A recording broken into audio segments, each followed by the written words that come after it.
He would really put some sweet riding with this board. And again, I don't know how he did it, we did it, because this thing's got to weigh about 12, 13 pounds. Yeah. But yeah, crazy banana rocket. Nice.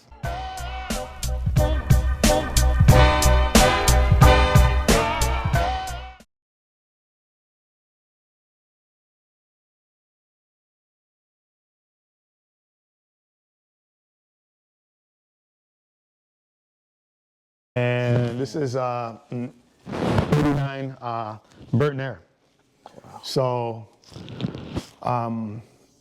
the first kind of freestyle board that really kind of took Burton, into the stratosphere under the feet of Craig Kelly and all their team riders, Jason Ford, Mike Jacoby. All their different team riders rode this Burton Air, and the giant Burton graphic that could be seen from the moon, and all the big movies and video parts and magazine clips of the Burton team. What was on this board? Craig Kelly originally rode for Sims, had a contract with Sims, and tried to leave Sims and was sued for a breach of contract by Tom Sims. So for a period of his career, he rode black bottom boards, which were Burton boards. He had moved over to Burton, but he couldn't ride any board with a graphic. So I believe it was for the duration of his Sims contract, he had to ride plain boards. This essentially was the board that you'll see sometimes with a pink bottom, black top sheet. In 88, 89, and then when that legal order, saw itself through, this was the first board under his feet that he was ripping around on, as far as the graphic and all that. So, awesome board, awesome graphic, the big Burton B. Similar to like what I said, no 4-hole pattern at this time. It was still each company had their own proprietary stance options and inserts. So basically, 2 options here for regular and goofy. Okay, a few more options down at the bottom with your back foot. But proper inserts now, no more T-bolting. Yeah. So proper I think 6 or 6M or M6, M5 bolts. Narrow stance still pretty narrow, but yeah, real iconic board in the history of snowboarding. The top sheet on this thing is... Yeah, this one's still, it's pretty minty. Yeah, so clean. I got this in a trade. I had a Veriflex Snow, I forgot what it was, a Snurfer style board that I actually got here in Chicago, and traded this with a guy up in northern Michigan. He collects his big thing was all Snurfer style, all rope in the nose Snurfer style boards. So he traded me for that Veriflex that I had, and I got this one out of it. Damn. Which I got the better end of the deal. But he, he's stoked on that one. Yeah, so he might be his thing too. Yeah. He could be saying, I got the better end of the deal too. Yeah, for him. But yeah, awesome board. Beautiful board. The board that when I was a kid, this is the board I wanted. This is the board I wanted to ride. But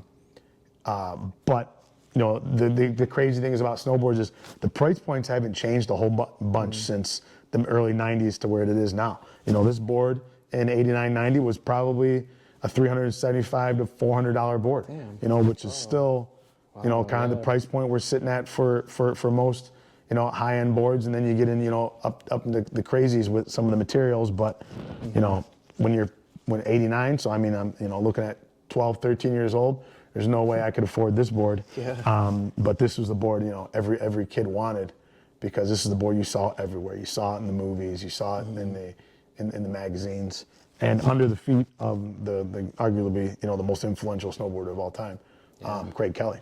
So wow. Really cool board, Burton Air, 89 Air. Nice. Look at that. Look at the bottom right here, that graphic there. That's pretty interesting. And you've got a Cruise, don't you? Or Safari and Cruise Safari, at that same time that have these very similar, kind of out there, graphics that that really have stood the test of time, and in all these retro boards, a lot of them are coming back. Burton a few years ago, the graphic on the back, I had that CK Nug Oh, we yeah, ripped yeah, I out remember in Utah. Yeah. Yeah. I had the same giant Burton graphic on the bottom. So, you know, it all comes back around. That's awesome. But yeah, really cool board. Thanks, man. That's awesome. So this one, a Sims Terry Kidwell 163.5. Again, at 13, 14 years old, a huge board for me at the time. But my snowboarding progressed more on this board than any board I had during that time. From, you know, I went from the black snow to the crazy banana, you know, and the material issues with the crazy banana and the ripping out of the bindings, this and that, and the weight of it, you know, kind of, you can only do so much. This was the one that I really progressed, and my riding went from just skidding down and trying not to crash to, all right, I'm laying down proper turns and I'm getting airs and I'm grabbing tail, and I've got pictures of me on this board, you know, doing the tail grab that I still do to this day. Same style, same positioning, all that. And this Kidwell was the one that that really pushed my snowboarding to where it was just kind of a fun little weekend thing to then, all right, like, you know, that feeling of coming out of that apex, that turn, that same feeling I chased today, came through on this board. And I remember I got this one played again. Terry Kidwell, Godfather of Freestyle. Again, one of the most influential riders of our culture. Early pictures and videos of him and Armbruster and a bunch of the Tahoe guys hiking the Tahoe City Dump quarter pipe and just doing stuff on snowboards that up to that time was only done on skateboards. So this was really the connection between snowboarding going from more of a surf-based kind of movement to, all right, now we can start to mimic kind of what we see, you know, in the skateboard half pipes and skateboard quarter pipes. And Terry Kidwell was the one who brought that to snowboarding. Unique shape, kind of the that nose, a little cutout nose a little bit here, elongated nose, kicktail at the end, a little bit of side cut. Not too similar to the shapes I continue to still ride now. Again, Sims had their own proprietary bolt pattern. Okay, looked nothing like the Burton one, looked nothing like Ride, K2, whoever at the time, GNU, Lib. So again, not many options, 0 degrees here really. You know, if your base plate had a little bit of options to move around, you can move around a little bit. But, you know, again, we're looking at 17, 18-inch stance, you know, huge nose, shorter tail. Yeah, just an awesome board. You know, these now we started to see the materials really start to catch up. So this one had Kevlar within the layers, which Kevlar was a popular material at that time. In boards, I remember in gloves, you know, it was a space age material, it was indestructible type deal. And it worked in some applications and most it didn't. You know, just the progression and the materials and the design, it was at light speed. You know, every year was something new and getting better and better and better and better each year. But for me, this Kidwell Freestyle was the one that really took my snowboarding to a different level at that time. And then the iconic, pink that. Sims logo, which is again just an awesome logo within snowboarding and you know, Tom Sims. You know, snowboarding wouldn't be where it is right now without Tom Sims. You know, he did a lot of good things for snowboarding. He, you know, was a controversial figure in snowboarding all around. But his influence and the influence of his riders, from Kidwell from himself to Kidwell to Sean Palmer, you know, you can't not give him his due. But awesome board, awesome graphic, iconic graphic, and you know, the board for me that really, again, like I said, really took my snowboarding to a different level. And this one, similar to the Crazy Banana, this one came to me from Deadlung, okay, a ripper out in Utah, pro snowboarder, who is in the collecting scene too. His name's Mark Edlung, but it's called Deadlung. And, you know, just, again, shooting notes on Facebook, this or that, trading boards back and forth. He hooked me up with this. He hooked me up with a couple of his pro model boards, the D-Day boards, a couple of them I still have now. And I went out to Utah, and he hooked me up with some lift tickets at Snowbird, and he still rips Snowbird right now. He's the master of all things butter and low pop snowboarding, super stylish. You know, not many dudes that can mimic kind of what he does on a board. And you know, he rips Snowbird like no other. And you know, he's famous for tearing up Chips Run. And you can check his feeds right now, and you'll see some awesome snowboarding from him. But you know, again, you know, another guy I connected with through you know, collecting and trading, who, you know, at the time was still a pro and you know, treated me like no other. You know, I mean, like we were boys. And you know, I went to Snowbird, and he had lift tickets for me, and we chased each other around the mountain the whole day trying to catch up to each other. And I would see him going down and going up, and we never crossed paths. But that didn't stop the stoke of the day and all that. So, you know, props to Deadlung for hooking me up with this one, because this was the last of my active collecting that needed to kind of finish out the boards I rode as a teenager. So really awesome and special board to me. Nice. Yeah, this is beautiful. Nice. Awesome. A G&S Halfpipe, Burton and Smith, who have had an influence in board sports for decades, you know, in surf and in skate. This board, it is heavy. It's probably the heaviest board I own. It has PTEX on the top sheet. Yeah, that's what I was looking at. So it's weird. It's kind of different. I mean, it's faded a little bit too, but it is PTEX on the top sheet, and it's got the little fuzz that an unmanicured or unground PTEX base would have. So 165 horizontal lamination as wood sidewalls. Yeah. So I mean, those are dealing with plastics. We're here again. This board technically came a year after that one. Yeah. Yet this one still has wood sidewalls. The nice simple Gordon Smith graphic at the base. Made kind of popular and famous by Mike Rankwit, who ripped around and rode on these boards. Again, I don't know how he rode the way he did riding this board. This thing is a tank, very little side cut, and if you look at the thickness, it is the same thickness from tip to tail. There is no taper. There is no taper in that thing at all. So, you know, modern boards now and even boards then, you know, to reduce swing weight, to reduce total weight, you know, you have it thick where you need it, you know, between the bindings, and then taper it out and thin it out towards the tip and tail. This thing is super thick from tip to tail. But really cool board, iconic board. They didn't stay around in snowboarding too long, but they had Mike Rankwit riding for him, and Rankwit, again, another iconic 90s snowboarder with his own unique style. And I got another one of his boards in here that kind of put them on the map. Interesting thing about this board is I picked this board up in the middle of Indiana in a cornfield from an old guy who, it was his son's. It was in the rafters of their farm, one of their farm buildings, and he listed it on Craigslist. And I went to go meet him in the middle of this field, and at the time I had my Volkswagen, and he was a Volkswagen collector. Oh. So we spent about an hour talking about Volkswagens, and I'm not a car guy, and I love that car, but I'm not a car guy. So we sat, here I am, you know, coming from downtown Chicago, snowboarder, in the middle of the field with the 6'3" farm guy, you know, talking Volkswagens and snowboards. That's crazy.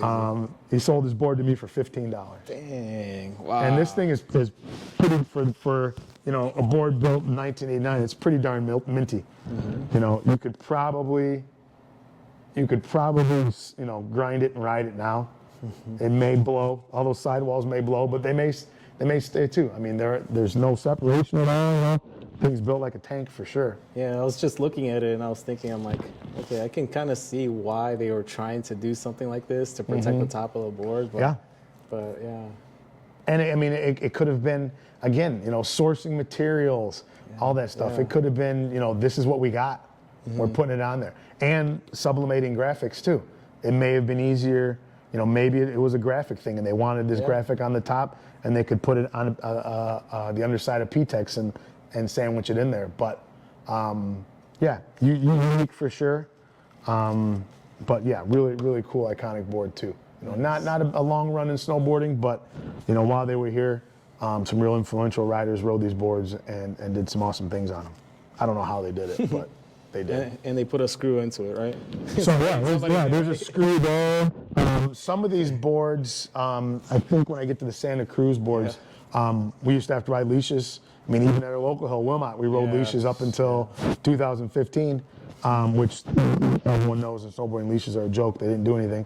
But a lot of these boards would have an extra screw there so you could screw an eyelet to connect your leash to it, because we used to ride our leashes attached to our bindings. Well, if your binding rips out of your board like ours did, and the leash is attached to your binding, it's still attached to your leg, the board is still going flying. So that's why it was like, what's the point of wearing a leash? And then a couple of the manufacturers did put an extra insert, usually up here or usually down here, where you could screw an eyelet. I don't ever remember seeing anybody ever use that. But you know, back then, you know, there were leash laws, and you didn't, you know, you only wore them if they got barked at and yelled at to wear them. You know, and then eventually it got to the point where, you know, it was antiquated rules that really didn't protect anyone at all. So yeah, so G&S Halfpipe 165. Yeah, and I've seen this board, like, you know, like just online. It's always stood out to me just because of that top sheet, how weird it is, you know. Nice, awesome. Now we're into 1990. Another G&S. So this is less than a year between those two boards, and you can see the big difference, fit and finish and design-wise. You know, now we're back into these boards that look, you know, they're starting to look like everything else. So when I got this board, I found it online. It was completely painted green with some weird little alien figure thing guy on it. And at the time, the collecting game is kind of peaked and valleyed over the years. At the time, it was at a peak, so it was super competitive.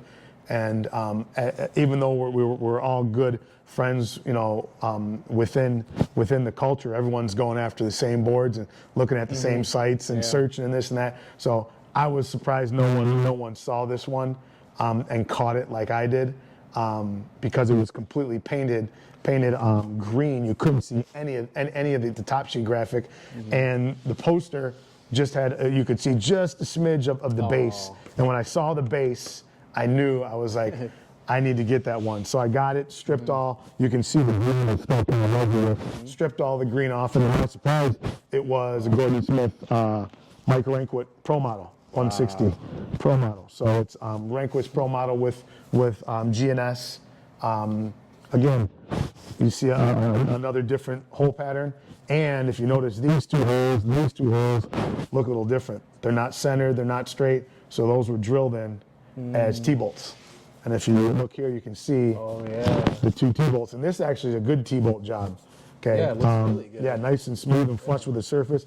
Most of the time we would T-bolt with just what you would get at the hardware store, and it wouldn't be this smooth flush thing. So these are probably epoxied in, probably done by a good shop somewhere. But yeah, that allowed me to look. I mean, you go from you know, a stance that's from here, which is pretty wide for the time, so now you can bring it out to here, you know, another 2.5 inches each way, which really changes your options of how you ride this. And you know, as snowboarding started to progress, and as it went from, you know, the surf style to then skate style, you know, the wider stances are what were needed to start, you know, jibbing and bonking and hitting features and rail sliding and doing all that stuff. So it was easier on the knees, definitely.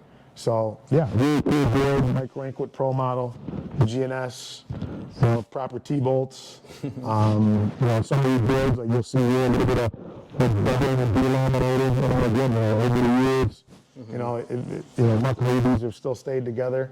But you know, it's one of the challenges of these old boards is keeping them in good condition and good environment so they don't fall apart. But yeah, Cool board, cool little story. So what do you think? Do you think the paint job over it Oh, it's horrible. preserved it though? Like Oh, yeah. Yeah, I got another one. It's kind of a similar story. Yeah, I mean, when you look at this now, there's no binding rash. You know, there's no binding rash. You know, I mean, it's not a pure white, but for sure, yeah, the paint preserved it for sure. It looks good, man. Yeah. It looks good. Awesome, man. That's a cool story. Yep. Nice. 1990, Craig Kelly Pro Model, Burton Air. Ketchup and mustard, commonly referred to.